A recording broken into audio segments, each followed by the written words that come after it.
Ito ang sinasabi ng mahal na Panginoon. Huwag tayong mawala. Mag-ingat tayo sa pakikinig ng salita ng mahal na Panginoon. Mag-ingat tayo sa paglago ng ating pananampalataya. Pinag-iingat tayo ng mahal na Panginoon upang tayo maging matagumpay. Overcomer, ang sabi ng mahal na Panginoon. Hindi magaganap sa atin maging mananagumpay tayo kung wala ang ating pinakamamahal na Panginoon. Ang sabi ng mahal na Panginoon, if God is with you, who can overtake you or who can overcome you? Sino mananagumpay sa iyo kung ang Diyos ay nasa iyo? Kaya nga, even ang kamatayan, hindi nagwagi sa ating pinakamamahal na Panginoon. Even ang impyerno, hindi nagtagumpay. Hindi siya nahawakan dahil ang ating mahal na Panginoon ay sadyang makapangyarihan.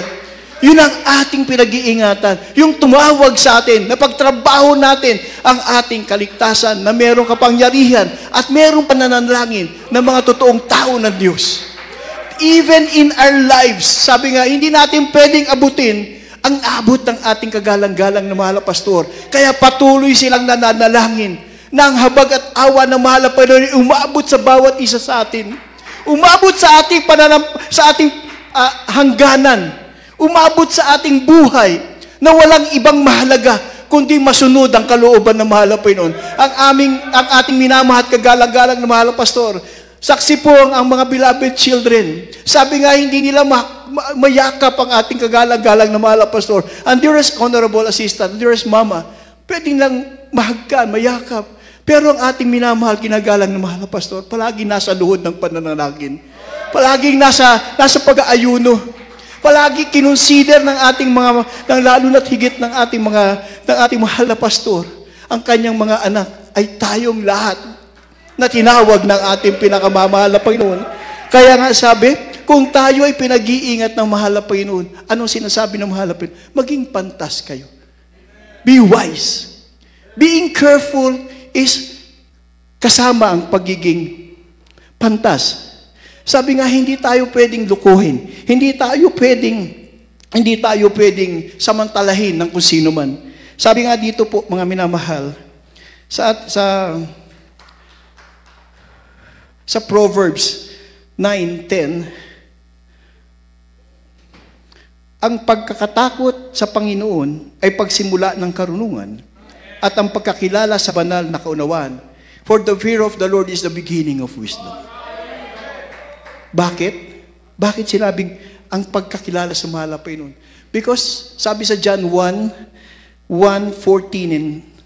and 4, ang sabi nga dito, in the beginning was the Word, and the Word was God. And the Word was made flesh and dwelt among us.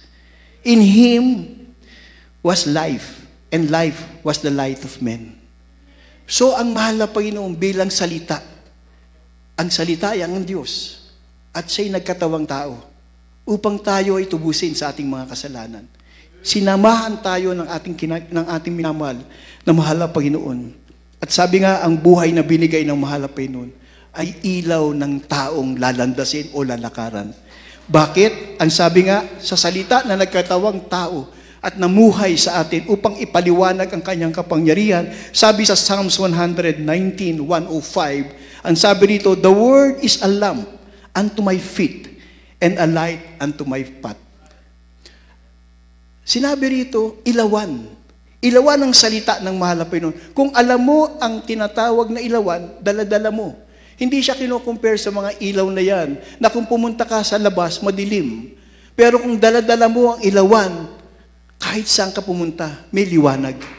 Yan ang salita ng mahal na Panginoon. Sinasabi din, ako ay ang salita na magbibigay sa iyo ng liwanag sa iyong daraanan upang ikaw ay magkaroon ng katagumpayan. Amen. Yan po ang sinasabi ng ating na mahal na Panginoon na pinangangaral ng ating mga magulang sa mahal na Panginoon. Bakit? Ang sabi rito sa Proverbs 9:9, turuan mo ang pantas at sila'y magiging lalong pantas. Yung turuan ang matuwid at siya'y lalong maging matututo at maging matuwid. So, kaya pala tayo sinasabi, palagi tayo makinig sa bawat ating banal na gawain na may nagdadala na mensahe ng mahal na Panginoon. Dahil sabi nga, dadating ang panahon na magkakaroon ng tagtuyot o famine na tinatawag. Pero hindi famine sa pagkain, famine sa salita ng mahal na Panginoon. We're begging mahal na Panginoon sa ating nadadaan ang hirap na. We're begging, mahal na Panginoon, illumine our mind. Punuin mo ng karunungan ng aming mga isip para sa hinaharap na mga aming sasalubunging kaganapan sa mundong ito ay maging magaan para sa amin dahil kasama ka namin. Amen. Kasi kung hindi natin kilala ang ating pinakamamahal na Panginoon at babasahin lang natin ang babasahin ng mga talata at wala ang ating puso't pang-unawa, sabi nga palagi nating iisipin. Sabi nga dito sa una, God created heaven and earth. Kung titignan mo, okay, ginawa ng mahal na Panginoon, heaven and earth. Kung babasahin mo ulit, kung iyong sisaya sa atin o gusto mo malaman ang kabuuan, bakit nga pala ginawa ng mahal na Panginoon ng heaven and earth? God created heaven and earth. Pangatlong basa mo. Ibig sabihin, yan ginawa para sa akin? For God created heaven and earth. Ganyan ba kung kamahal ng mahal na Panginoon? For God created heaven and earth dahil pakita niya ang kanyang kaluwalhatian para magkaroon ng katagumpayan. Sa kanyang salita ay may katotohanan. So sa unang pagbasa natin sa salita ng mahal na Panginoon ay walang bigat. Pero kung palagi mong nanamnamin ang mensahe ng mga salita ng mahal na Panginoon, ito'y magkakaroon ng ating mga pagtitibay para sa ating kalusugan. Kaya nga sabi ng ating mga magulang sa mahal na Panginoon, palagi kayong dumadalo.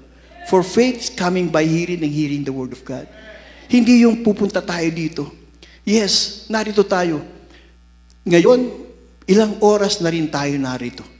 Pero this is just a portion of your life.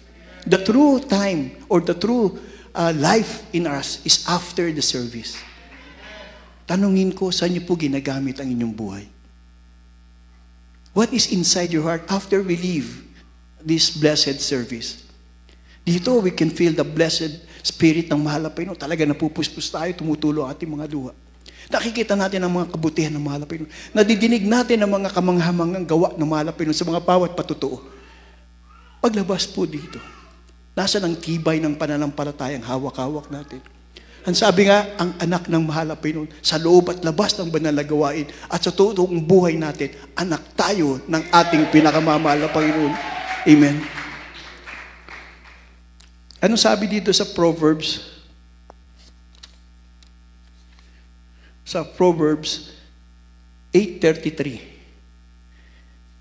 Makinig kayo ng turo at kayo'y magpakapantas. At huwag niyong tanggihan. Sometimes we hear the word of God at sabi natin, masakit, tinamaan ako. Hindi yata niya. Sobra naman. Hindi mga minamahal. Hindi dadapo sa ating mga puso ang mga salitang ito, kundi natin kailangan. Sabi nga ng mahal na Panginoon, hindi ako dumating dito para sa malulusog o sa walang kasalanan. Dumating ako rito para sa mga makasalanan, upang sila'y matuto at huwag magkaroon ng kasalanan. Kaya nga sa ating pag-araw-araw o sa ating palaging pagdalo, at makikinig tayo sa mga talata o sa mga sasalitain o sa mga patutuo, makikita natin, mahal na Panginoon, totoo ka. Pag nasaktan ka, maraming salamat, mahal na Panginoon. Salamat at pinagpala ko sa araw na ito, nakapakinig ako ng para sa akin. Nararamdaman ko, mahal na Panginoon, na mahal mo ako. Nararamdaman ko, mahal na Panginoon, na iniibig mo ang bawat nangyayari sa aking buhay. Wala naman pong nakakaalam kung bakit tayo lahat naririto. Ito'y tinadhana ng mahal na Panginoon for a purpose. Walang nakakaalam kung bakit tayo'y lahat Pilipino. Supposed to be in our plans, in the early times. Wala tayong iniisip na makapunta tayo ng Canada, punta tayo Amerika, punta tayo ng Europe, o saan man. Wala tayong. Pero anong dahilan? Bakit dinala tayo ng mahal na Panginoon? Kailangan ng mahal na Panginoon ang mga bibig. Kailangan ng mahal na Panginoon ang mga makapangyarihang patutuo.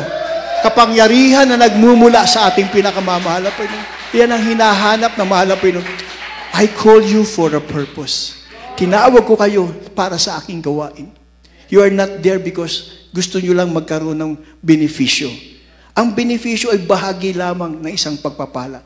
Pero ang totoong pagpapala, kung tayo tatawagin mga tunay na anak ng mahal na Panginoon. Amen. Amen. Sana mga minamahal, nagiging malinaw ang ating pag-aaral sa araw na ito. Amen. Hallelujah. Ang sabi po dito sa John 9:31, nalalaman natin Sabi natin, nalalaman naming hindi pinakikinggan ng Diyos ang mga makasalanan. Dadapwat ko ang sinumang tao'y maging mananamba sa Diyos at ginagawa ang kanyang kalooban, siya'y pinapakinggan ng ating mahal na Panginoon. Hindi pa na makikinig ang mahal na Panginoon kung hindi tayo tapat sa mahal na Panginoon. So kaya nga tinatanong ko po sa inyo, dito tapat tayo sa ating paglabas at sa ating tahanan, sa ating hanapbuhay, sa ating mga paaralan, tapat din po ba tayo sa mahal na Panginoon? Kung tapat tayo sa mahal na Panginoon, ang ating bawat panalangin ay didinggin ng mahal na Panginoon. Walang reservation, wala tayong pagdududa dahil ang Diyos ay tapat. Diyos ay manuwain. Amen. Hallelujah. At sabi rin ng mahal na Panginoon sa Jeremiah 32:40, and I will make an everlasting covenant with them. Magkakaroon ng walang hanggang tipan ang ating mahal na Panginoon. Kanino? Sa kanyang mga piniling mga anak. That I will not turn away from them. Hindi ako tatalima o lalayo sa kanila. To do them good, but I will put my fear in their hearts, that they shall not depart from me. Sabi rin dito sa Jeremiah 31:33, but this shall be the covenant that I will make with the house of Israel. Tayo, ang bayan ng Israel. After those days, said the Lord, I will put my law in their inward part. It is still the heart. Ilalagay ng mahal na Panginoon ang kanyang kalooban, utos, kasunduan sa ating mga puso na hindi tayo lalayo dito. And I write it in their hearts and will be their God, and they shall be my people. Sa katapus-tapusan, ano sabi dito sa atin sa Proverbs 4:23? Ingatan mo ang iyong puso ng buong sikap, sapagkat dinadaluyan to ng buhay. Buhay na hindi natatapos. Buhay na walang hanggan.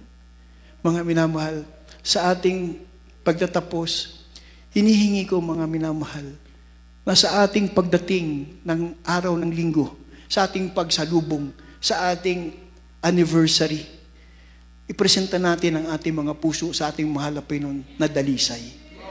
Punong-puno ng pagtitiwala. Tumayo po tayo at awitan natin